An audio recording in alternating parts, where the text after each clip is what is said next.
All right, and we're live. So welcome to this edition of the Savage Bloggers Network Hanging on Air. I'm Kristian Serrano. And I'm Ron Blessing. Joining us for this hangout is my friend Charles White of Fabled Environments, publishers of the Modern Floor Plans and Adventures for Savage Worlds. Charles, thank you. I can't believe we're talking again after all this time. It's been a long time. Yeah, it's been a while, and you're meeting Kristian for the first time. Absolutely. I've heard the voice about 1,000,000 times, but it's nice to see a face. Yeah, and Charles, I know we've corresponded via email, and so this is really exciting because I've always thought you're a great guy. I imagined you being a great guy, and so far the chat that we've had, before recording and going live, you are a great guy. So really happy to have you here. Yeah. Absolutely. Thanks for doing this. Appreciate it. Sure thing. Sure thing. So let's talk a little bit about what Fabled Environments is. I know historically you've all done the modern floor plan, and if I recall correctly, that's your wife Krista who does the actual designs and the layouts on those floor plans, correct? Yeah, she's the funniest thing is that she's not even a gamer. So she's trained as a interior designer and architectural drafter. So she went through design school. And we looked at this about 10 years ago, and I did a lot of modern type of gaming.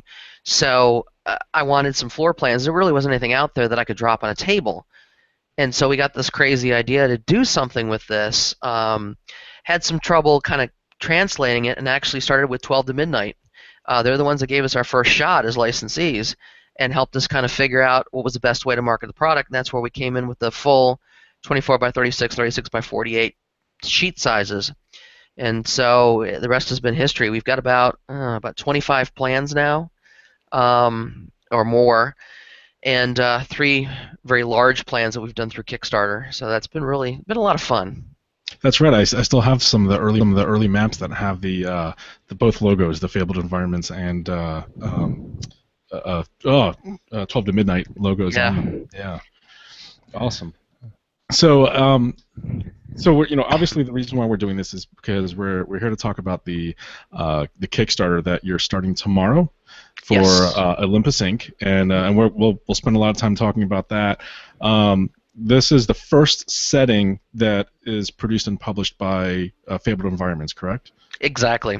We've done some adventures and things like that, but we've never, and I've wanted to, but we've never taken the leap into doing a setting book. So I'm really excited that we're moving from just the specialization into full publishing. So yeah, can we talk about that a little bit? Like, Sure. Starting off with modern floor plans and then going into published adventures, a lot of Savage Worlds adventures in particular. Really cool that they're tied to the floor plans that you designed as well. So at what point did you decide to transition beyond maps and go into adventures, and then of course into settings as well? Well, we'd always talked about wanting to have something somebody could just use with the maps. Really, the adventures started out more as idea seeds. I mean, I know they're full adventures, but really, this is what you can do with it. And that's where the adventures came from. Then we had some folks write some adventures. We tied those back into Kickstarters, things like that. So from there, I always thought moving beyond adventures to full setting would be awesome. It was kind of funny. Cakewalk was an adventure that we released. Jordan Peacock did all the art on it, and looking at how we did it, it kind of a light bulb went off in my head about doing a full setting book. So that's kind of where the root of this idea came from, because the way he wrote that, easily it could slip into a setting book. And wanted to do something, and Olympus Inc. kind of just fell into place, if you will. Mm-hmm. It was very interesting because I'd done some writing. I released Ultimate Knights Templar, which I don't know if you guys have seen, but that was through Mystic Throne Entertainment. Right. And so Aaron was running, I think it was Savage Insider that he was running for a while before Vicky took it over. And I'd owned the religion and gaming column. Well, Gilbert was also writing some of that as well, and Gilbert's the co-author on this one. So it was funny when Mythos came out, which is very much the whole grounded in the Greek. The ancient Greek. Yeah. I made the mistake or the good thing, I don't know, of saying, what happens if we do this modern? What's it look like? And that has been a blast. I mean, the writing has been fun. but I'm always been a guy that's like the kind of working through the issues and the problems and thinking about things and conceptualization. And we did a ton of that. And Wow. Gilbert's very much the same way, because we both approach this as GMs and as gamers for years. And we said, if I run this game, I'm going to ask this question. Right. Right. And actually over-engineer. Will I ask this question? I don't know. Let's tackle it anyways. You may never see it in the book, but it'll be in the background, and maybe you'll get the feel of it, and maybe somebody will. Right. Right. So it was really kind of rationalizing, moving through it. But that's kind of how it fell into my lap.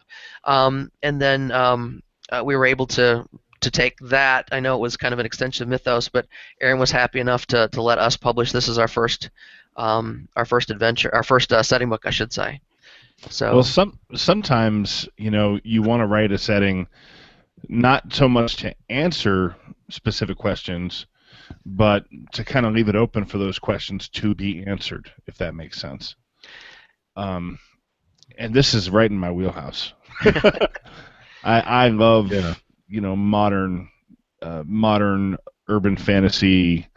The probably, I don't know, probably 75% of the stuff I run ends up being modern fantasy. So yeah, it's fun having the floor plans, and it's so funny because they're just days. It's like, I guess it's got to be the same living with a chef. Is there's just days you want cereal. I mean, right. Yeah. There's days I don't want to run modern anymore. But I mean, I love it. But I mean, I'm right there with you, Ron. That two of my favorite book series is Percy Jackson and Dresden. Yeah. So and we didn't excellent. we didn't want a Percy Jackson copy, because I looked around and I was looking at some of the other settings, thinking I wanted to run a Percy Jackson kind of setting, and it wasn't there, but that's okay. And then when we thought about this, the first thing we said is, but I don't want a copy. Right. Well, when I first actually heard the concept of Olympus Inc., I started thinking about all the stuff going Dresden File. Spoiler alert. Involving Odin and all that stuff, right? And obviously different pantheon. Oh, but sure. That's what I was thinking about. I was thinking about, wow, it'd be kind of cool to flesh out that side of the Dresden verse, but in a slightly different way. But that whole feel. Yeah, and I mean, like I said, it's just been fun to think about it from that perspective of moving it forward, and right. And going beyond just moving it forward. I mean, if we just moved it forward, that really wouldn't be a very long book. But doing more with it, what do we want to do to make it our own and put our signature on it? And I think that was really what took us the longest to get to where we needed to be. So let's go ahead and talk about Olympus Inc. and not just so much from the perspective of how you came up with the idea, but what is it that as players or GMs we should be aware of with respect to the setting and what it's about and what it's going to entail? Well, the great thing is it's very approachable, because I mean the basis of it, and let me approach it from two different angles here, but the basis of it is it's our world today. I mean, basically, the world that Olympus Inc. lives in is very similar. The difference is that the names have changed, if you will. So all the Olympian gods established corporations, and I'll give you some understanding as to why that happened. But and they're actually larger than the largest corporations we have now, because there's so many tendrils in it. So it's, think of like like Nestle or one of those big companies, Unilever, and just put it on steroids. And all the companies.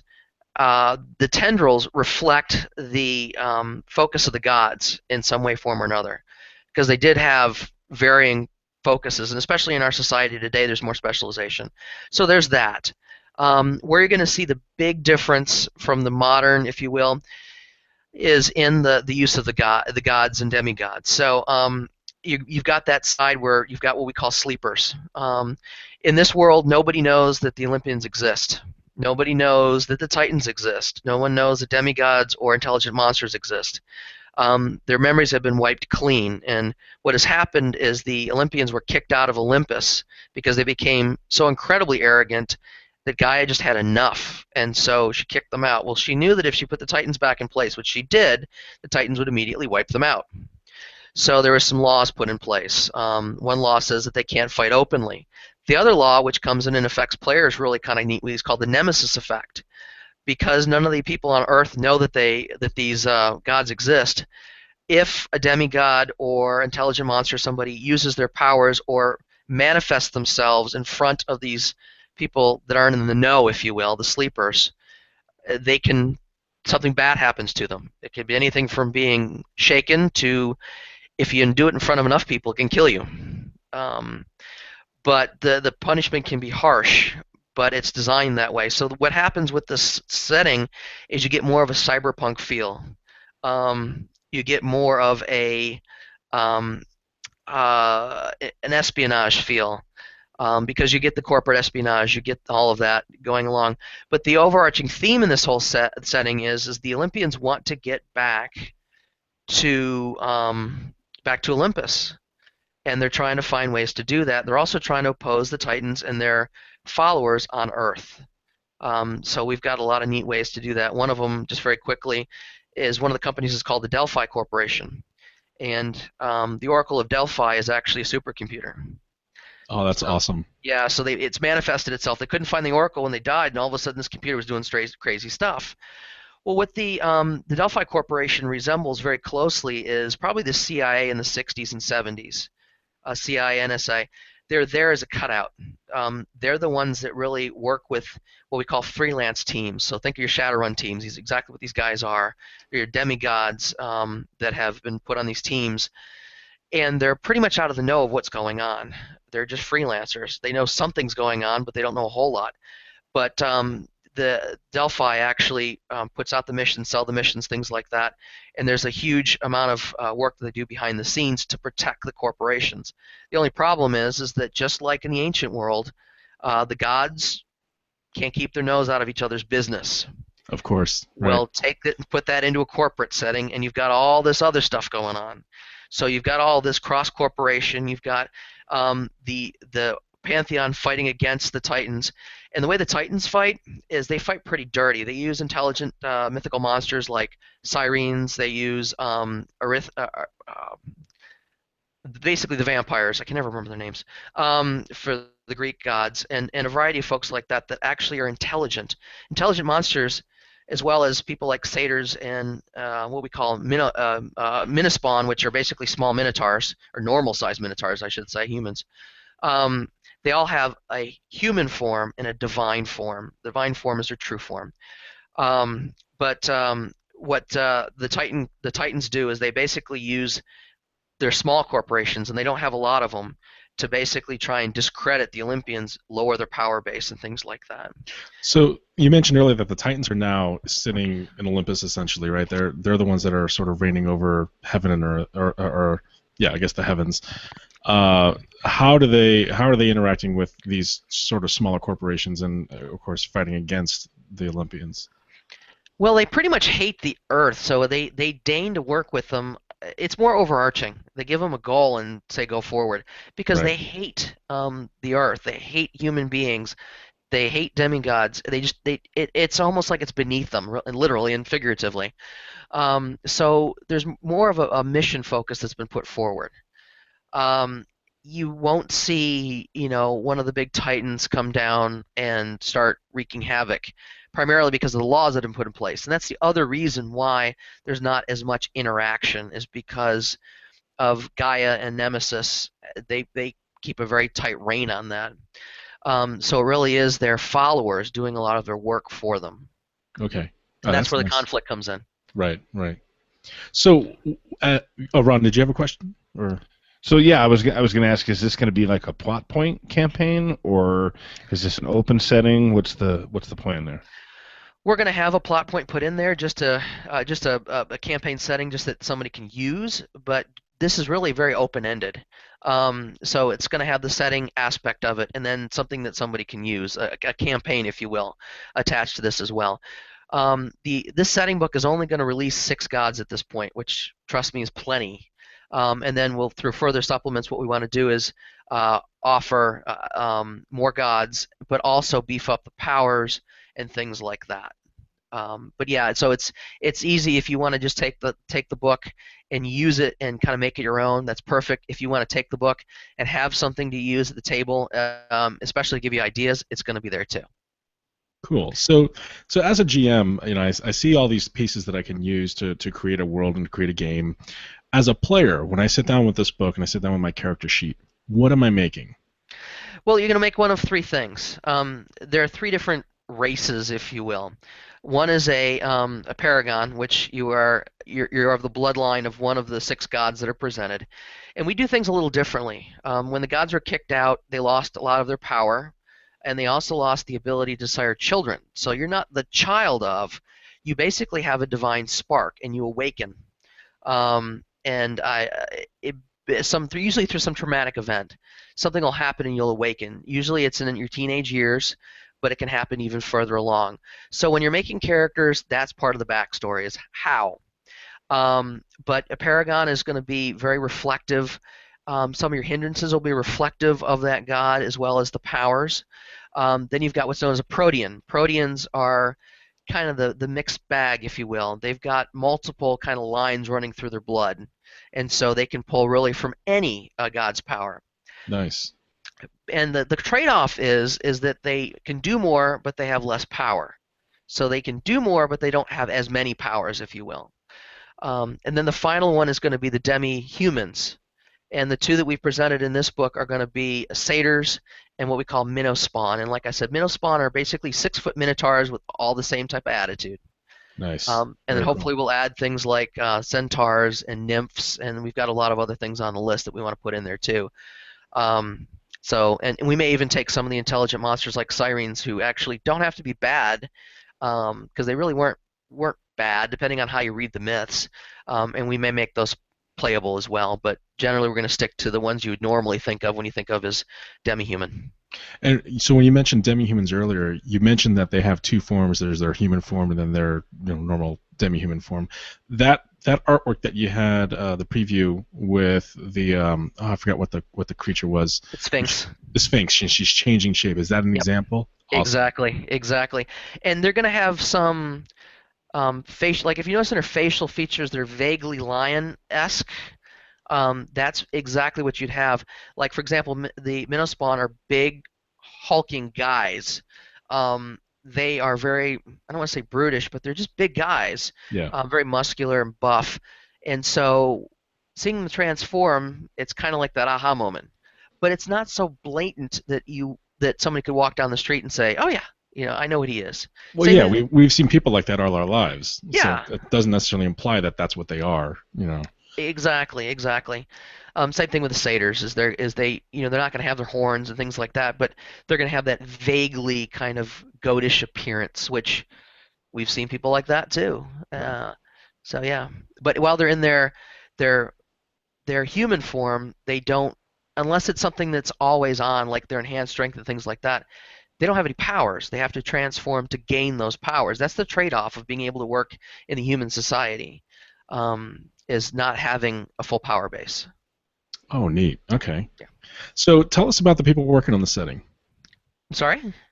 Who's working on the setting? You're sorry. obviously developing as well as publishing, but who else is part of that creative team? So it's myself and Gilbert Gallo who are co-writing. Gilbert's done some stuff. He's written several things, articles and things of that nature.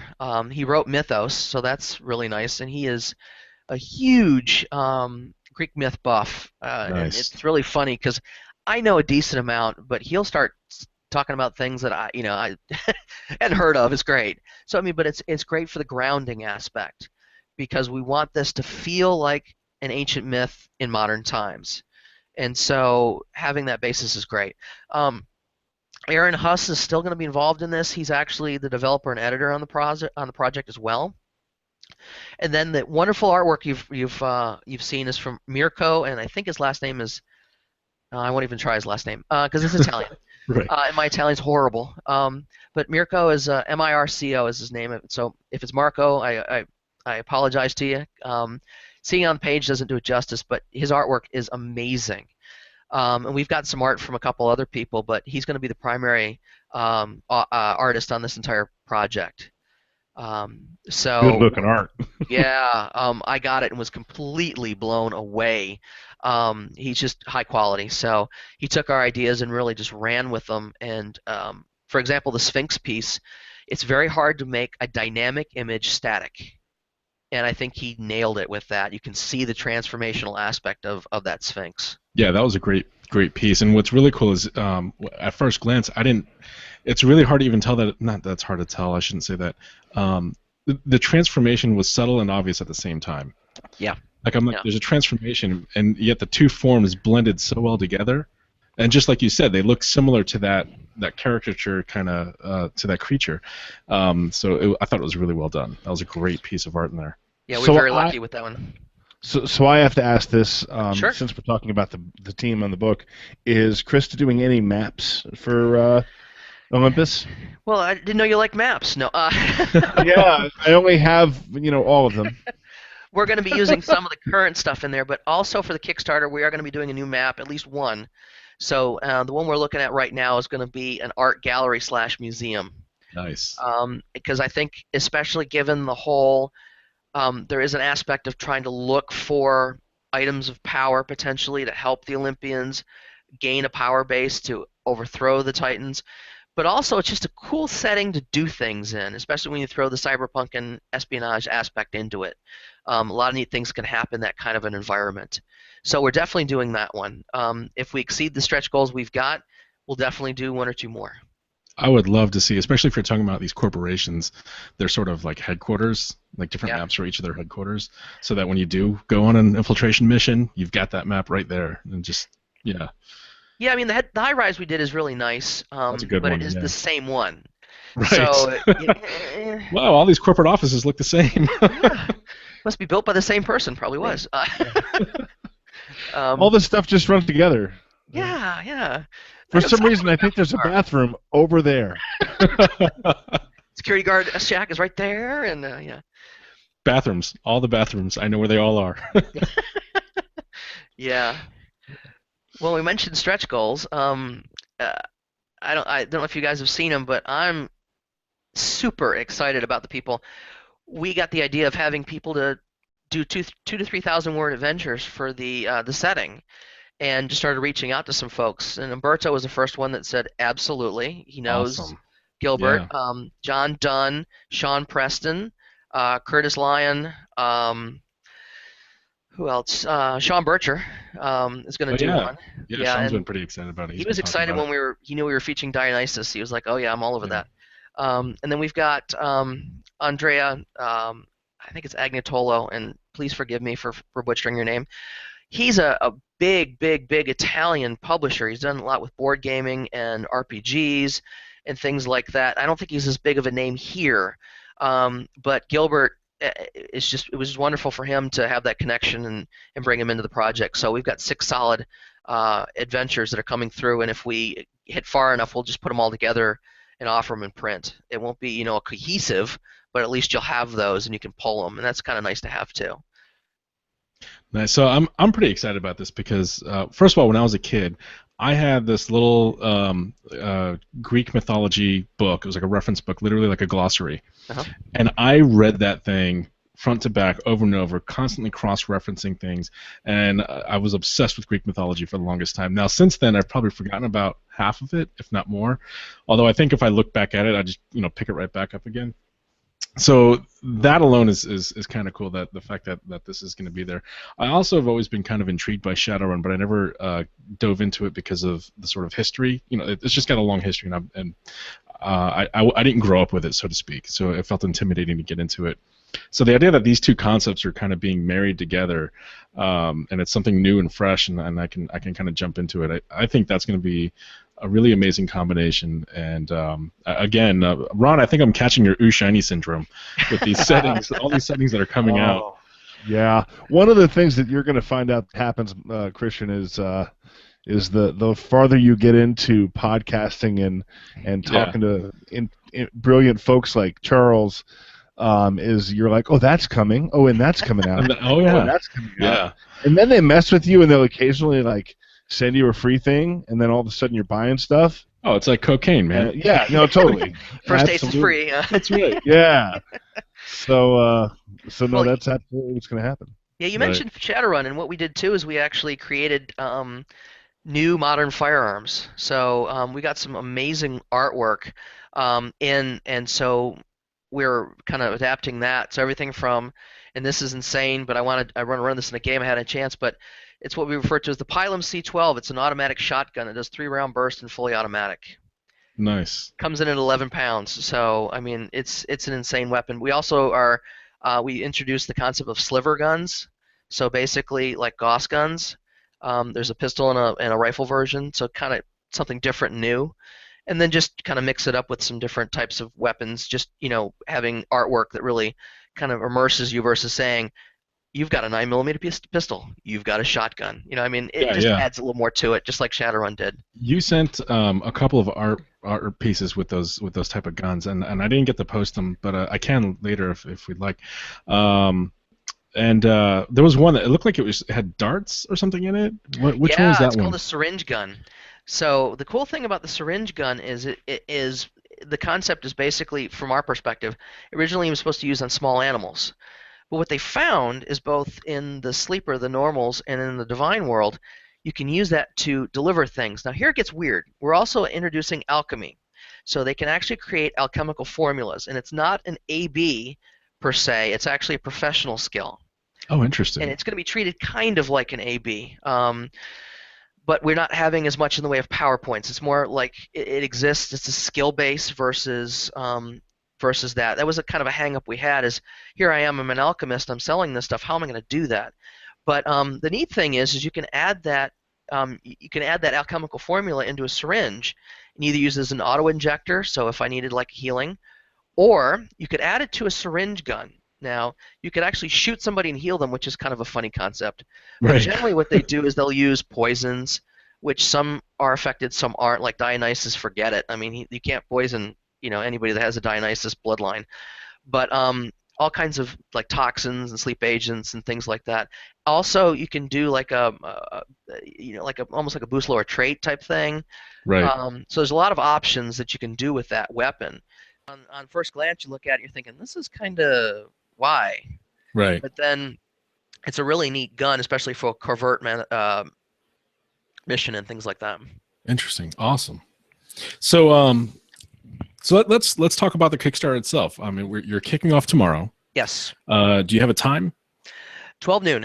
12 noon. Awesome. So at 12 noon, everybody can jump on and just start throwing money at you. I hope they do. Yeah. So 12 noon tomorrow, Kickstarter goes off. And what are you hoping that this campaign will allow you to do as a publisher? What I'm hoping is that it'll allow us to put forth a really nice book, because we want to do a lot more of the artwork we've got, have a nice solid published book, but we want this to be a line. We're very committed to doing that. There's a lot of things we've kicked around that once this book goes forward we want to do, and we've got some really cool ideas. One of the things that's been kicking around in my head is Hephaestus. What are we going to do with that? And there's all kinds of crazy stuff. Mm-hmm. But we really want this to keep moving forward with both setting books, adventures. What Gilbert did, which was interesting, is through mythos he would introduce a god, but also introduce an adventure.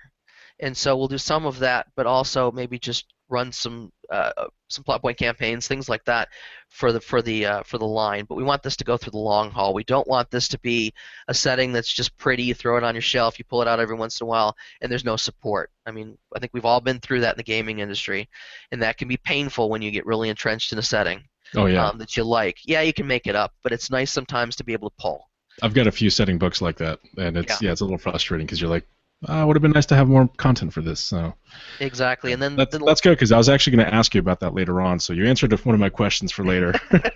Well, and the overarching too is that we really want this to be an introduction into publishing for Fabled Environments. We want to move forward with more adventures, more setting books, and things like that. And I've talked to a few people. It's very, very preliminary. But my hope is that 2016, this will not be the only release you see. That hopefully will maybe one or two more, completely different, but still good, high quality setting books that we can get out into the community. Excellent. Yeah, it's a beautiful thing about Savage Worlds that there's so many folks that are supportive and will jump on board with these setting books. It's great for us as publishers. Yeah. Yeah, that's something I've noticed a lot about, and Ron, I'm sure you have as well, and just the sort of interrelationships that a lot of creators have. Well, yeah, I mean, if you go back to the list of names that Charles just used, I mean, there are multiple publishers on that Oh, list. Oh yeah. So Reality Blurs, it's Reality Via, all it's cool that we kind of have this. To use a sort of a vulgar term, it's kind of a very, the whole industry is this way, but Savage Worlds particularly is very incestuous. Yes. In terms of there's a lot of mixing going on. Well, and I think what's cool about that is, these are all great creators. Yeah. And so you're going to get a good product. Except for Sean Preston, that guy is. Yeah. I'm just. Sean Preston, I love you, man. If you're watching this. And then there's that John Dunn guy with the whole accursed and my Thin Blue God. Line. I don't know what he's thinking. I know. We love you, John. We love you, Sean. No, definitely. I'm excited to hear those names, and Sean's got a lot to say specifically. I know Sean Preston has a lot to say in the modern realm himself, especially when you start talking about espionage. Oh yeah. So that's going to be exciting. Burning with ideas. Yeah, I'm actually excited to see Sean coming back into some more Savage Worlds work as well. So that'll be cool. Yeah, we were excited to have him. Everybody that jumped in. I mean, I think we're very lucky to have those folks that have agreed to write for us. I mean, it's going to be amazing. Oh yeah, it's great. It's a great list of names there. So yeah. So is there anything you're kind of holding back as far as potential stretch goals and stuff? Is there more that you're not mentioning yet because you don't want to get too crazy, or? Not really. I mean, yeah, because if we go beyond where we are, definitely, Krista has said that she's happy to do more maps for it. Right. But generally speaking, we'll we're gonna start thinking about trying to adding gods and supplements. Yeah, adding gods, adding more powers and things like that. So just to flesh it out even more, we want to release those additional books, but the important thing is putting out a product that's going to really satisfy the backers and be a good quality product. So if we want to add those gods in now, we're set to do it. Awesome. So let's talk a little bit about kind of the what you're getting with the Kickstarter as far as what's your print plan, versus PDF, that sort of thing. So we tried to. This has been complicated. Moving from a PDF format, which you guys know through Fabled Environments, has pretty much been our modus operandi. So moving into print, and we want to do something for both categories. So when you look at the Kickstarter, there's going to be an option where I just want the PDF, I don't want anything else. And then there's going to be another option where like we have in the past, we've partnered with a lot of folks. For example, Cast of Cards is going to do a deck for us. And so the deck's going to have the archetypes in it, which is awesome. So you're going to have those. Remember, I mentioned the Paragons, Proteans, and Demi-Humans. They'll have those. Also some of the intelligent monsters in there because it's a 17-card deck, so we want to flesh that out. We're pulling, again, from Arian Games, so they're going to give us some figure flats for the backers that are civilians, soldiers, spy types, just so you can have something along those lines. Also, Ambient Entertainment, if you guys haven't heard of him, you need to look him up. Gil Luna's amazing. He's a director and musician, but what he does is scores. Yes. So there's going to be 6 of those, and these things will build the background. They're all going to be out of his collection, specifically designed for Cyberpunk. Nice. So they're 10-minute. I think they're all 10-minute. Yeah, and they're usually loopable, as if I recall. Oh yeah, as well. Yeah, absolutely. So if you want the tension, if you want that kind of car chase feel, whatever, you throw that in the background kind of quietly, and it adds a tremendous amount to it. So we've got those, and then also what we're offering for folks. Either way, it's going to be part of the stretch. Is going to be the maps out of the Cyberpunk Volume 1.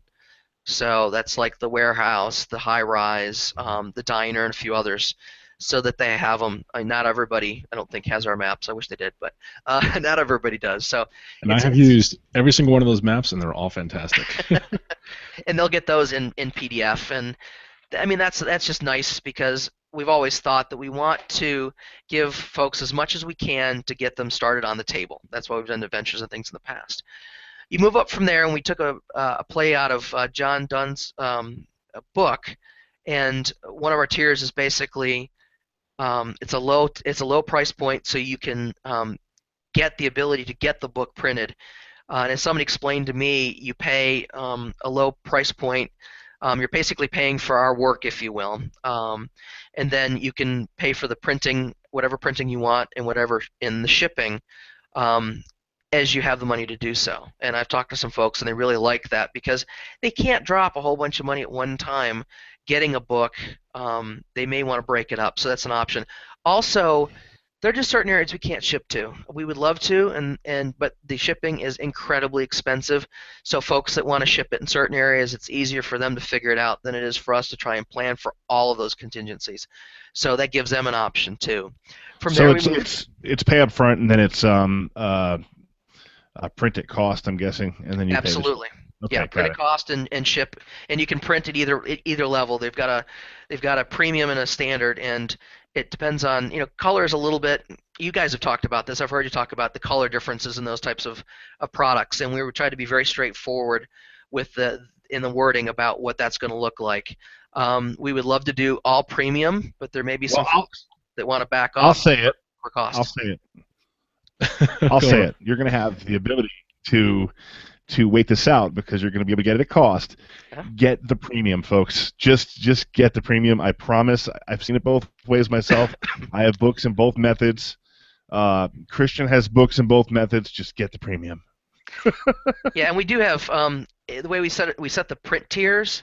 We're doing shipping U.S., Canada, and Eastern Europe. Or sorry, not Eastern Europe, European Union. But that's the other thing we've done is how do you want it printed? Basis standard. You want it premium? Just throw a few more bucks our way, and we'll make it the premium version.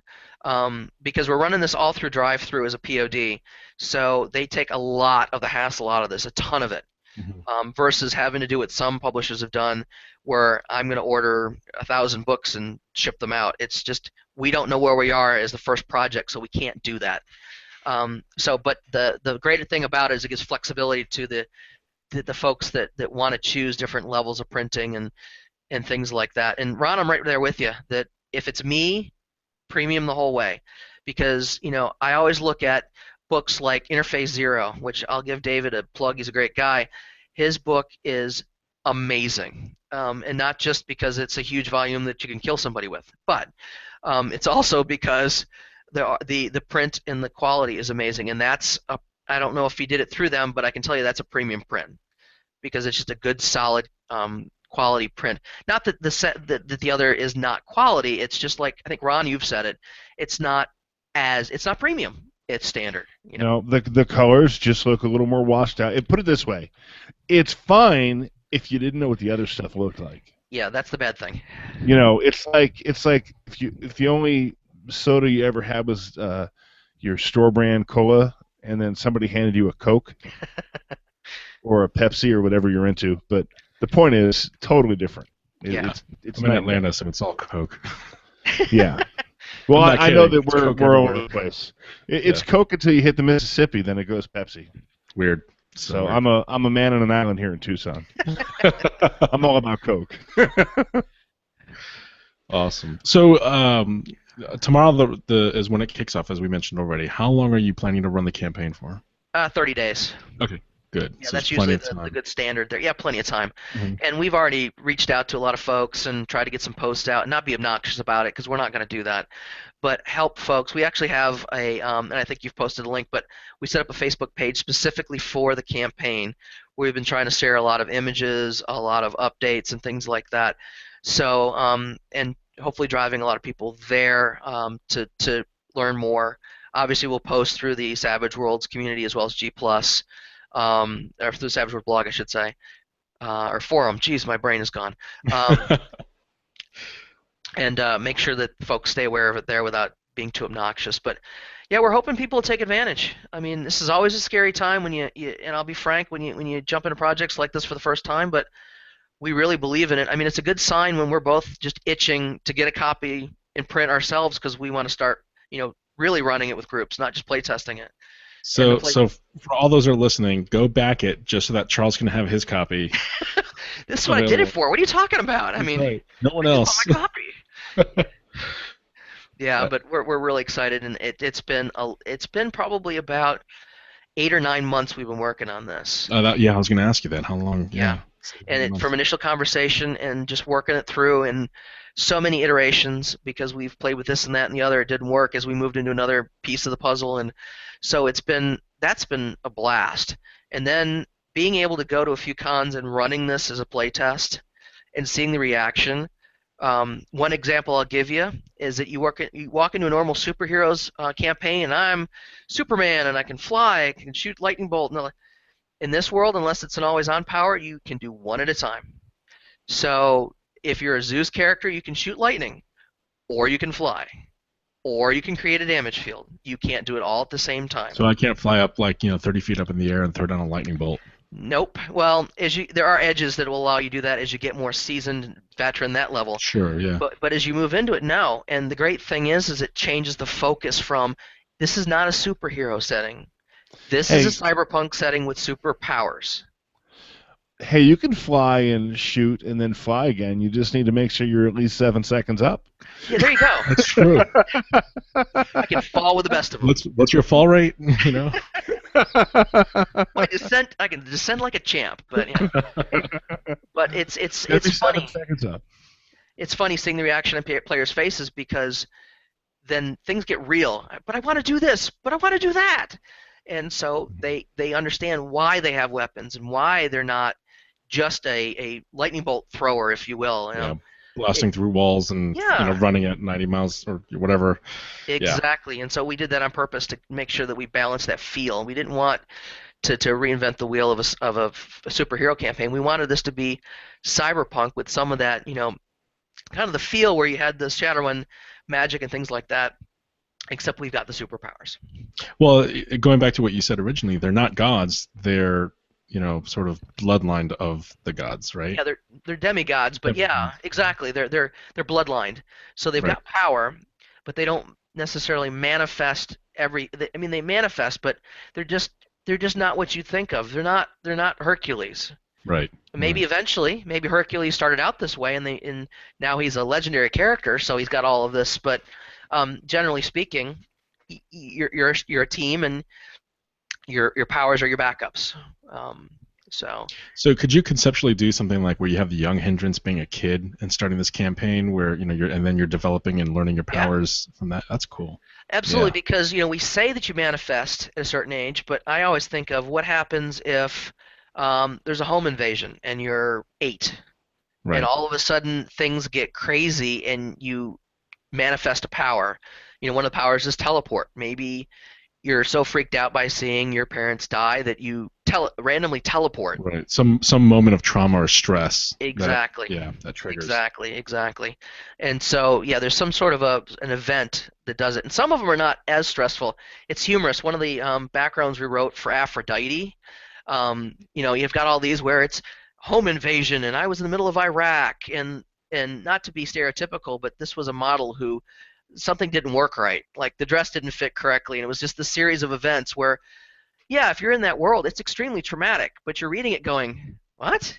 But it fits for an Aphrodite type of character. Again, not being stereotypical, but it's to the extreme in these instances with these types of folks, because typically these people already have these types of hindrances and predications, but it's just amplified when they awaken. So with the Kickstarter, or just as far as maybe something in the future, are you planning to do things like action decks, adventure cards, bennies, any of the accessories? We might. Yeah. We've been kicking it around because we'd love to have a deck built specifically for us, because we've looked at some that exist and they're just not what we want, and bennies and things like that. We'd like to do that. What our thought has always been is if we get a good reception from this Kickstarter, that's part of the line, that we want to do some bennies, we want to do some the action deck. We may even do more with cast of cards as well, because there's more we can do with it, especially as we build on gods and more monsters. I think there's a lot that we can do with it in a support mechanism like that, and I'd like to. And knowing that we'll have a fan base makes it better from a publishing standpoint to know that we can go down that road.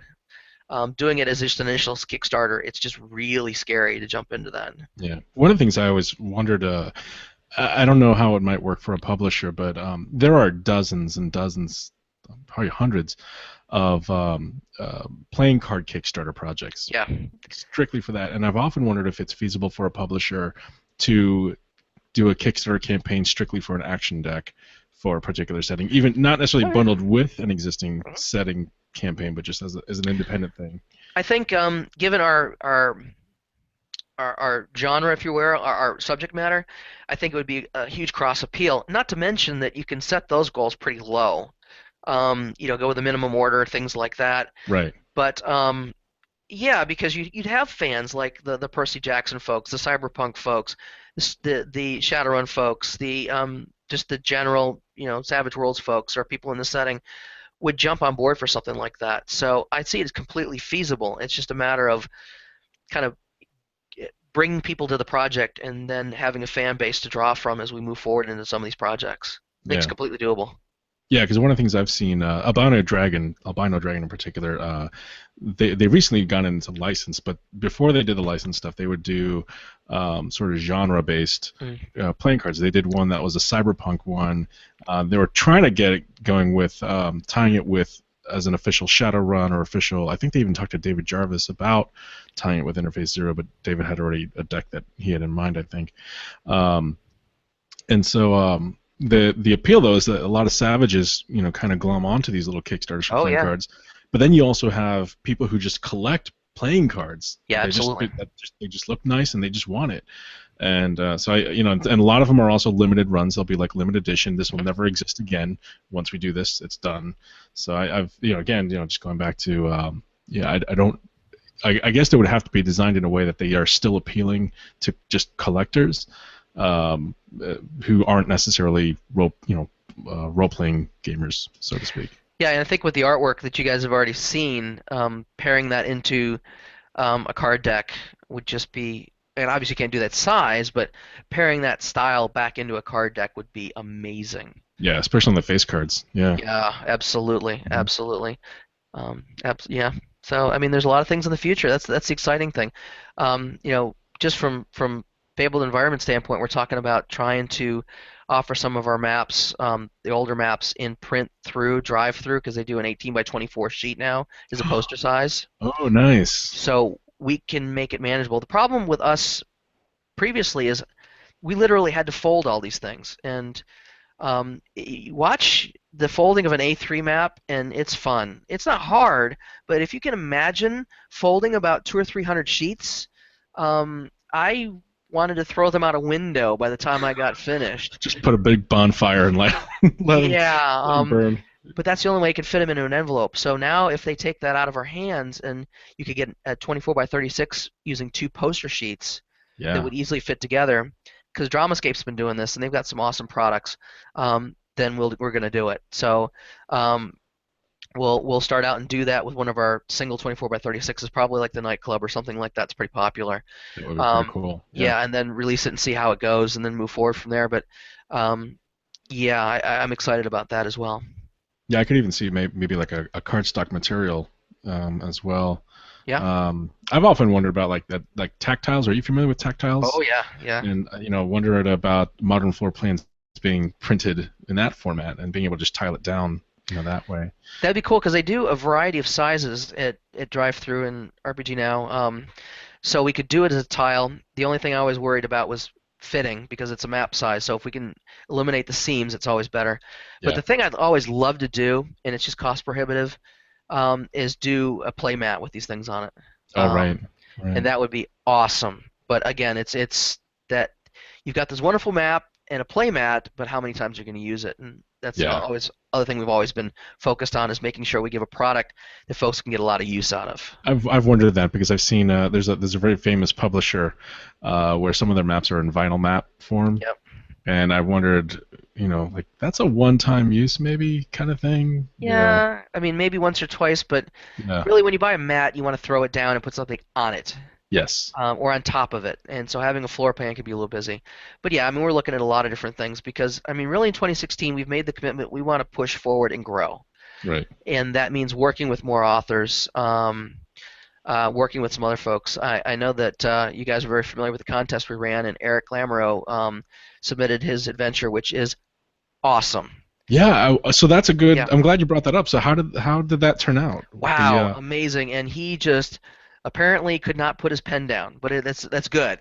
Yeah. So it's amazing. We're editing it right now. We may release it during the Kickstarter. It's a good way to kind of build some more buzz.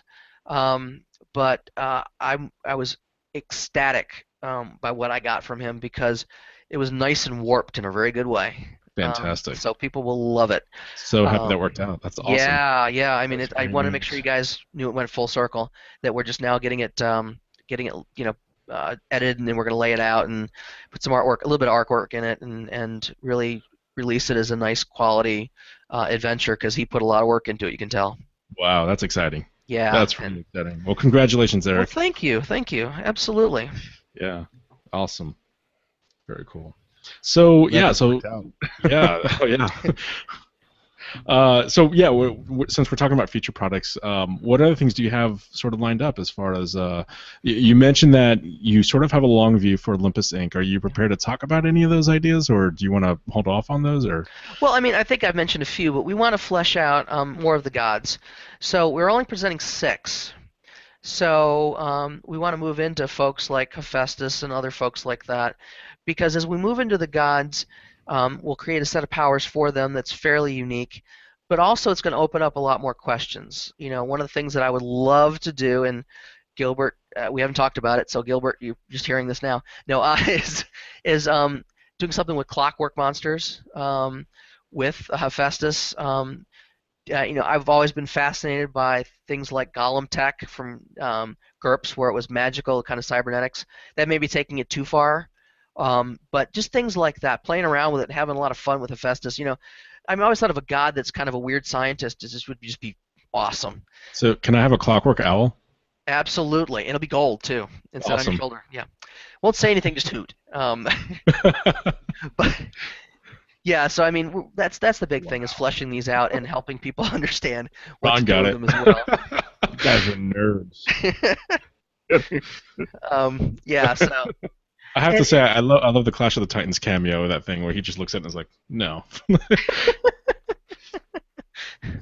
yeah, that's one thing I want to avoid is cheese, but it's gonna happen. It's gonna happen. Got a few of those in there, but yeah, and I think a lot of it's also going to be fan driven. As we see what fans do with it, then we want to help support that as well. And I think, because that's the funny thing, whether it's our maps or adventures or things like that, yeah, fans come back and you're like, wait a minute, I didn't think of that. And so it's great because then you can adapt and help support that awesome line of thinking. And I think that's something else we want to do too, is make this more of an interactive community as well. Yeah, demigods versus zombies would be fantastic, by the way. Yeah. There's something rattling around in my brain because it's funny. I've talked to John Dunn, a few other people, and I'm like, would it be awesome if we could do a crossover? And of course their brains explode, going, what? How would we do that? But that would be so awesome to be able to do some crossovers. Like, I mean, can you imagine somehow figuring out how to go backwards in time? Because this happened way back beyond the Renaissance when they dropped in the late Middle Ages. If you took something like Achtung Cthulhu and added this to it, I mean, that would be crazy. Really, what Savage Worlds needs more of, though, is zombies. We need more zombies. Well, one god we haven't talked about is, the god of the underworld. Yeah. So that's the other piece of the puzzle we've talked about. I'm sold. Is that Hades doesn't rule underworld anymore. I was going to ask you about that. So Hades being one of the main gods, like how does that come into play, or do you want to not spoil it? No, well, he's been kicked out, and Echidna, who's the goddess of monsters in dark places, rules. Ooh. So he kind of wanders the earth, is just dark and brooding. There's a new, and you get a kick out of this. There's a new hindrance called morose, which will go into play in later books, but it's always one of those hindrances. We know people like that. They're just plain morose and just dark. And that's going to be him and his kindred, if you will. But the question is, and this is one thing Gilbert and I have been kicking around, this is how our thought process has gone. Echidna doesn't care. So would she release the shades? Mm-hmm. Would she release the skeletons and the zombies to plague them? As long as the sleepers don't see them, she's free to reign. And so you're going to see some of that. I don't know in what form, but you're going to see some undead pop up, because once Hades comes on scene, that's going to be, slap in the face with his own weapon, if you will, which is, a huge insult. So you'll see that. That's That's what's so cool. exciting is you got all these angles we're going to take That with sounds like this. fun. Yeah, that I'm excited to put forth, but that's why this is a journey and not a destination, if you will. So that raises another question, though. As a player character playing this, demigod or this, bloodlined type of character, we're in the mortal world. We're dealing with the physical, real mortal world. Uh-huh. Is there opportunity in the campaign where you get to visit any of these, other earthly places, No, because they're closed. so they're completely closed off Yeah, so to? what Okay, Uranus did is he closed the heavens, and then they also closed off the underworld. Now, that being said, it's closed, but that doesn't mean that they can't find something to open a portal. like some kind of artifact or something to that Exactly, effect. Yeah. exactly. In one of the adventures we're playing around with, and I don't want to give too much away, the bad guys actually open up a portal to bring something in, Nice. which is really nasty. And it's not a creature; it's a substance, and we'll leave it at that, which is not a good thing. And so uh, you're not just fighting against that force; you're fighting against the ability to tap from other things. So you really are the underdogs. I mean, in a lot of respects, you are. It's kind of like mom saying, don't go beat up your brother. It's only going to go so far, Right. and then you're going to do it. So yeah, but a lot of interesting angles that we're going to take like that. And I really think you're going to have a lot of people like yourself that are going to say, "Are we going to see this? Are we going to see that? Or well, yeah, we could do that." Because it's fun. It's fun. Very cool. Very cool. This is going to be a fun ride. I hope the Kickstarter does amazingly well. Well, thank you. And we'll definitely, I'm sure, be talking about it in weeks to come on the SBN News, and we'll see stuff coming through the feed for that, I'm sure. Well, that's great. I appreciate that. Yeah, absolutely. Do you have any other projects Olympus Inc. related that you want to talk about, or? No, we're just looking at trying to figure out our list of maps we want to work down. Obviously the art gallery is one that we've been wanting to do. We're going to want to do a few things like gas stations, and Kristen's got a few other things banging around that just smaller stuff that we want to do that we've always wanted to flesh out. We probably won't do the major Kickstarter huge maps for a while. I know there's been some call for that, but I can't do both since she's doing all the layout and design for this. She can't. We haven't figured out cloning yet, so once I do that, I'm golden. But beyond that, so we'll start doing some smaller projects as well. So this has nothing to do with the fact that I'm running an East Texas University campaign right now. But if you guys could throw together, I don't know, a dormitory map, that would. It's funny you talk about that because I've been talking with a guy that's producing some maps and may help encourage him to get something out. There's one of the guys on Facebook that I hooked up with through some other folks in the gaming industry, but who's trying to break Right. out into the scene. But he's doing basically a boarding school. And Sweet. so we may be able to expand out from that or help him do that. But yeah, we've talked about that. I really want to do a college campus. The thing I also think I told you guys I want to do is a city, like a town. Oh, that'd be Like awesome. basically like a pine box, except plant all of our maps in it, and then grow that town with maps. Because you've got It the would be like neighborhood a maps. two-dimensional Lego city. Yeah, exactly. That'd be awesome. I could build. Yeah, but exactly. Yeah, and that's something I'm not going to get let go of it. I want to do it. It's just a matter of when. And that's the other joy is there's never enough hours in the day. So, and I Nice. know you guys don't know anything about that, but Yeah. Yeah. I can. It's so I could. funny. I could definitely give you a list of maps that I would love to have. Well, let me say this too, and is that if anybody has any suggestions, I've put that call out. And I'll do it again. Throw it up on the Facebook page for Fabled Environments. Yep. Send me a message, whatever. We're trying to keep a list. We're trying to be better at it. Frankly, we haven't been that great, but given the focus we've got now, we want to do more. And really, even any of them. So don't be bashful, as long as they're modern. But we want to do some smaller stuff because those we can put out a lot easier. And things that are realistic, like doing a nuclear power plant would be awesome. I don't think they're going to let me look inside. So no. Right. Right. but things like that. Yeah. I think the only one I've had very recently. I know I have the church map, which I printed off and I'm using that in my next session actually.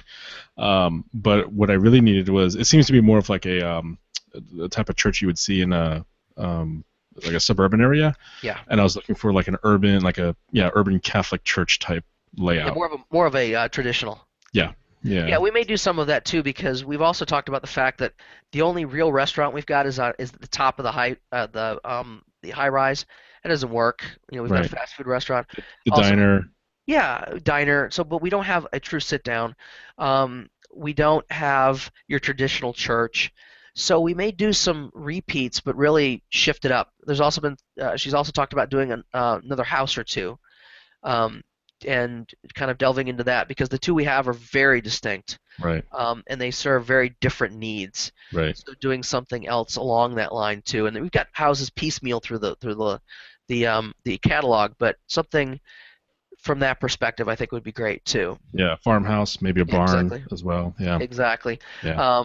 You've got some of that through the working farm, but I want to do something like that as well. We also talked about doing a train and train station, and then maybe doing a train where it's modern and then Wild West as well. Maybe even throwing in a subway in there as well. So doing that kind of a transportation line. Yeah. Yeah, Subway so- would be fantastic. Yeah. So we may work line-based too as well. That's one of the things we're going to make a decision on, is we may work a transportation line where you're going to see, this is our train, and this is another train, and this is another train, these are the stations. Well, So and then work you can through do that. like tunnels and platforms and stuff too, depending Exactly. on. Yeah. I like Turnstiles. that. Mm-hmm. Yeah, because usually one thing I learned through the Kickstarters is it's usually not, you don't need a huge area. You need what a friend of mine called I forget the term he used, but basically you need a setting, a spot. Yeah, like a set piece. Yeah, Yeah. exactly. You need that to be able to run something. You don't need 500 sheets on a table. It's nice to have them, but you want to pull from that, grab the sheet you need, and do it. So that's the same thing with the train, is we can do it because I don't have to map out the entire subway system. Right. And that way it you can use it anywhere that has a subway. Not to push another company's products, but a really good example of that is Paizo's map tiles, Yes. where they have those small little like 2 to 3 tile pieces, and that's exactly what it's like. It's like that little scene for just a single encounter. Yeah, exactly. I mean, and there's some really, really awesome publishers out there that are doing that.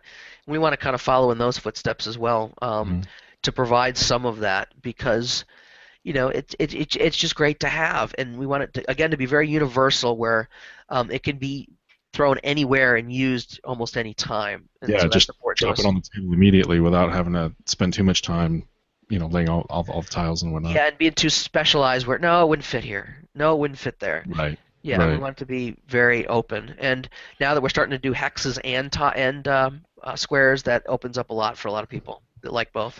Nice. And how about a bar with a mechanical bull where they play both kinds of music, country and western? We could do that. We could do that. Yeah, it was so funny. I was trying to run an adventure the other day, and I'm like, my bars are just too small. I mean, Gotta have a mechanical bull, man. yeah. I don't think it would fit in a nightclub. Just not the right vibe. But No, not the right one. No. Awesome. Just Yeah. do the Fabled Environments version of Gillies. There you go. There you Well, go. I will definitely email you a short list, or maybe post it on Please Facebook. do. Yeah, post it up. Actually, post it up there. That way, people might get some ideas too. Yeah, absolutely. Yeah, That's 'cause, true. I mean, we're gonna. And I love some of the ideas we've gotten in the past. There's some that we're putting on our list for Kickstarters because they're big. I mean, like somebody Nice. wanted a prison. I was going to ask you about a prison. Yeah, that's a big one. Yeah, Walking Dead didn't help, I'm sure. Well, and the one that I want to do is a hospital, and I know how to do it.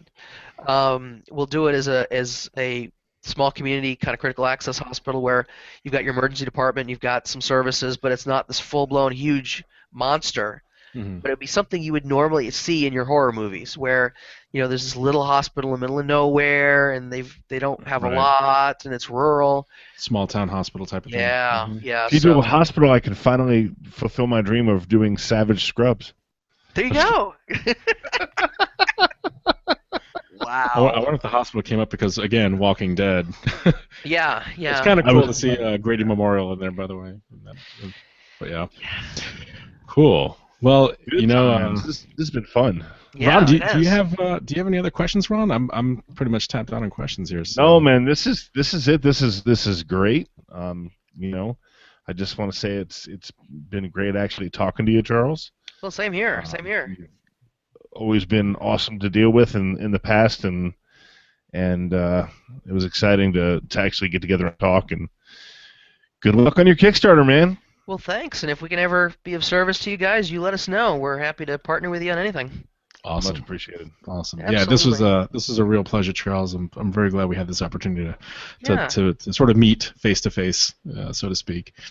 Thanks for the time. Yeah. Well, thanks for reaching out to us. We really appreciate it. Absolutely. Awesome. All right. Well, for those of you out there watching, thank you for watching, and as always, be sure to follow the aggregated RSS SBN feed over at www.savagebloggers.net. We've got links to everything over there, including if you choose to support us, as Charles White has. Thank you very much, Charles. Absolutely. We have links to our Patreon and PayPal donation links, and so check those out. We are also giving away currently. We have a limited edition of Ace Wild Dice. So for those of you who donate $2 or more, you can get an Ace Wild Die, and those are limited right now. We might do. Do you have any near you right now? I do. I think. Put one up on screen, man. It's pretty. Let me tell you, I got It mine. is It's pretty. Did you get yours? I was going to ask you. I did. It's awesome. Oh, Of course, you know my non-gamer wife is like, "You're excited about a die?" Yeah, I am. I thought I did. I don't have Were it. you like, duh? Yeah. It says Ace on it. Yeah, of course. I think I have them all. I have them all stored away, waiting for shipping. So I don't- Won't be disappointed grabbing that die. Definitely. Yeah, definitely. Yeah, so I'm glad you got it. I was going to ask you if you got your Yeah, dice. yeah. Cool. Excellent. All right. Well, until next time, keep it fast, furious, and fun. Take care, folks.